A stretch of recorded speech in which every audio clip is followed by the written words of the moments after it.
साथियों, पुरुषों में शुक्राणुओं की कमी या नील शुक्राणु कहीं ना कहीं संतान प्राप्ति में बाधा अवश्य बन जाते हैं। जब हम एस्ट्रोलॉजी की बात करते हैं तो बिल्कुल सटीक ढंग से इसकी भविष्यवाणी न केवल की जा सकती है बल्कि इसका समाधान भी किया जा सकता है। इसका अंतिम निर्णय मैं आपके ऊपर छोड़ता हूं। आप अपनी जन्म पत्रिका अपने समक्ष रख करके या पीड़ित व्यक्ति की जन्म पत्रिका समक्ष रख करके फिर एपिसोड देखें तो आपको सारी बात बिल्कुल साफ साफ समझ में आ जाएगी। तो मेरे बहुत ही प्रिय और बेहद सम्मानित साथियों, हृदय की असीम गहराइयों से अभिनंदन, बहुत बहुत हार्दिक स्वागत। साथियों, आज हम चर्चा कर रहे हैं कि वृश्चिक लग्न में ऐसी समस्या कब आती है, और यदि अभी तक आपने अपने लग्न से संबंधित एपिसोड नहीं देखा है तो यहां आई बटन में हमने आपको उसका लिंक प्रोवाइड करा दिया है, जाकर के जरूर देखें, समझें और जानें। साथ ही आज का जो कुंडली विश्लेषण है उसमें हम जानेंगे कमेंट के माध्यम से जो हमें प्राप्त हुआ है कि उनकी कुंडली में पुत्र योग है या नहीं और उसका कारण क्या है। तो साथियों, ये रही वृश्चिक लग्न की एक जन्म पत्रिका। और शुक्र जो है, शुक्र वीनस अंग्रेजी में कहते हैं, उसी से ये शब्द शुक्र अणु बना है। हमारे शरीर में जितनी धातुएं हैं उनमें सबसे मूल्यवान धातु शुक्र को ही कहा गया है। तो शुक्र मंगल प्रधान इस जन्म पत्रिका, क्योंकि मंगल लग्नेश है, शुक्र यहां पर एक अति मारक ग्रह है। यदि वो इस जन्म पत्रिका में इस छठे भाव में विराजमान हो जाए तो वो इस जातक को शुक्राणुओं की कमी अवश्य दे देते हैं, शारीरिक कमजोरी अवश्य दे देते हैं। यदि यही शुक्रदेव इस अष्टम भाव में विराजमान हो जाएं तब भी वो जातक को शुक्राणु की कमी दे देते हैं। ससुराल पक्ष से संबंध नहीं होते, कई बार दाम्पत्य जीवन जो है वो भी तलाक की कगार पर आ जाता है।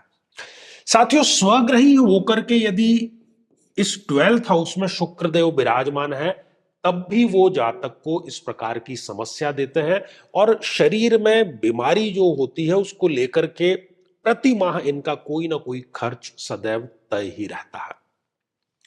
साथियों, यदि नीच राशि के होकर के शुक्रदेव इस एकादश भाव में विराजमान हो जाए तो वो कॉन्फिडेंस की भी कमी देते हैं और शुक्राणुहीनता भी इस जातक को वो अवश्य दे देते हैं।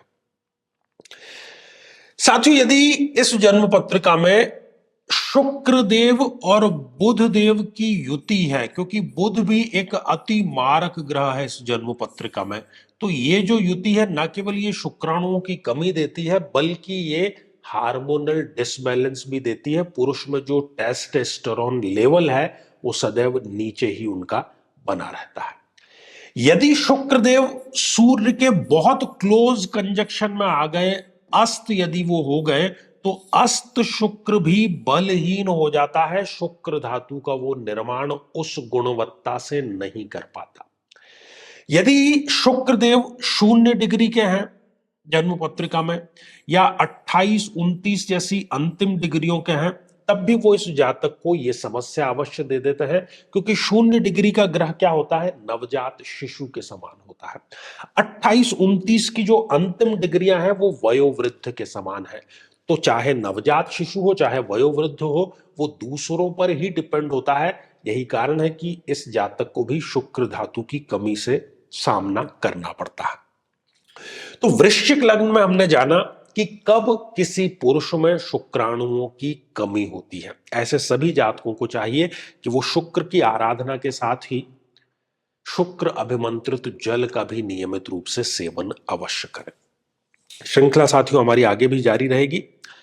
अब जो समय है वो है आज के हमारे कमेंट को शामिल करने का।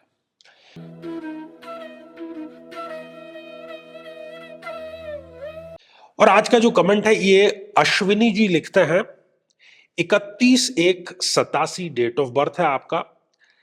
रात के 11:20 यमुना नगर में आपका जन्म हुआ है, और प्रश्न आपने पूछा है कि क्या मेरी कुंडली में पुत्र है, अगर है तो कब तक। ये तो आपने जो डिटेल प्रोवाइड की है उससे आपकी जो जन्म पत्रिका है वो आती है कन्या लग्न की जन्म पत्रिका। और कन्या लग्न की जन्म पत्रिका में बुध देव जो कि लग्नेश हैं वो इस छठे भाव में विराजमान हो गए, और अभी आपको बुध की ही महादशा चल रही है। यहां पर तीन बातें ध्यान देने योग्य है। सबसे पहली कि लग्नेश स्वयं यहां पर जाकर के डैमेज हो गया। दूसरी, बुध यहां पर 0 डिग्री के है। तीसरी, बुध जो है वो एक नपुंसक ग्रह है। तो ये तीनों ही कारण ऐसे हैं कि जिससे आप जो इच्छित संतान चाह रहे हैं वो यहां पर जन्म कुंडलीगत देखने पर नहीं मिल रही है। साथियों, यदि आप भी चाहते हैं कि आपकी कुंडली का सूक्ष्म विश्लेषण हो, समस्या का समाधान हो, तो आगामी समय में मैं स्वयं इन शहरों में उपस्थित रहूंगा। आप समय लेकर के मिल सकते हैं या फिर टेलीफोनिक या वीडियो कॉल के माध्यम से भी आप जुड़ सकते हैं। और यदि आप चाहते हैं कि आपकी कुंडली का सूक्ष्म विश्लेषण या किसी एक प्रश्न का उत्तर हम स्वयं दें निःशुल्क कार्यक्रम में, जो कि हमारे आचार्य चंद्रकांत चैनल पर प्रति शनिवार दोपहर 3 बजे हम लेकर के आते हैं, लेकिन उसमें अपने कमेंट को शामिल कराने के लिए आप हमारे इस वीडियो को हाइप कीजिए और इसका जो स्क्रीनशॉट है वो दिए गए व्हाट्सएप नंबर पर भेज दीजिए। तो इसी मंगल कामना के साथ में कि आप सभी स्वस्थ, समृद्ध और शांतिपूर्वक जीवन व्यतीत करें। नमस्कार। साथियों, कई वर्षों के जन्म पत्र का अध्ययन और लाखों कुंडलियों के अध्ययन के बाद हम ये कह सकते हैं कि यदि किसी की जन्म पत्रिका में शनि पीड़ित है तो उसको इस ग्रह की महादशा में इन 9 लक्षणों का, इन 9 कष्टों का, पीड़ाओं का अवश्य सामना करना पड़ता है। व्यक्ति कर्मचारियों, खासतौर पर 4th क्लास के एम्प्लॉइज से सदैव परेशान ही रहता है। अपने ही परिवार का विरोध हर बार उसको सहन करना पड़ता है। शरीर के जोड़ों में गठिया का रोग बहुत युवा अवस्था में ही घर कर जाता है। पूरी की पूरी ये दशा इनके लिए मृत्यु तुल्य कष्ट लेकर के आती है और हर एक कार्य में इनके देरी अवश्य होती है। झूठे इल्जामों का इनको सामना करना पड़ता है। बदनामी के कारण इनका कई बार घर से निकलना दूभर हो जाता है और किसी केस में तो जेल योग तक का इनके समीकरण जरूर बनता है। व्यक्ति कई बार आलस्य के चलते आवश्यक कार्य को भी टालता चला जाता है। लेकिन साथियों, यदि आप भी इन सभी कष्टों से स्थायी और सटीक मुक्ति प्राप्त करना चाहते हैं तो उसका तरीका है इस ग्रह की महादशा मंत्र साधना दीक्षा, जो विशेष रूप से आपके नाम, आपकी जन्मतिथि के अकॉर्डिंग की जाएगी। और गुरु दीक्षा के माध्यम से अभिमंत्रित माला भी आपको प्रदान की जाएगी, ताकि न केवल ये सारे कष्ट दूर हों बल्कि ये पूरी की पूरी महादशा आपके लिए शांतिदायक और सुख समृद्धिदायक साबित हो। साथियों, कई वर्षों के जन्म पत्र का अध्ययन और लाखों कुंडलियों के अध्ययन के बाद हम ये कह सकते हैं कि यदि किसी की जन्म पत्रिका में राहु पीड़ित है तो उसको इस ग्रह की महादशा में इन 9 लक्षणों का, इन 9 कष्टों का, पीड़ाओं का अवश्य सामना करना पड़ता है। ये भ्रम की स्थिति पैदा कर देता है। व्यक्ति ये निर्णय नहीं ले पाता कि उसके लिए सही क्या है, गलत क्या है। और यदि वो निर्णय ले भी लेता है तो वो निर्णय उसके लिए आत्मघाती साबित होता है। हर एक कार्य में हानि, हर एक कार्य में आकस्मिक समस्याएं सदैव खड़ी रहती है।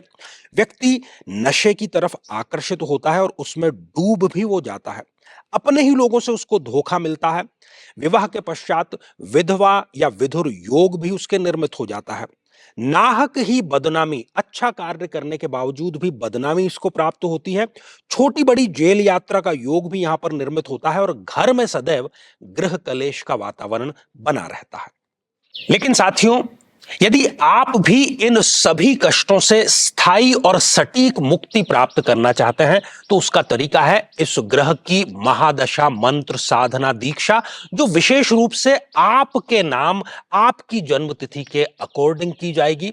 और गुरु दीक्षा के माध्यम से अभिमंत्रित माला भी आपको प्रदान की जाएगी, ताकि न केवल ये सारे कष्ट दूर हों बल्कि ये पूरी की पूरी महादशा आपके लिए शांतिदायक और सुख समृद्धिदायक साबित हो।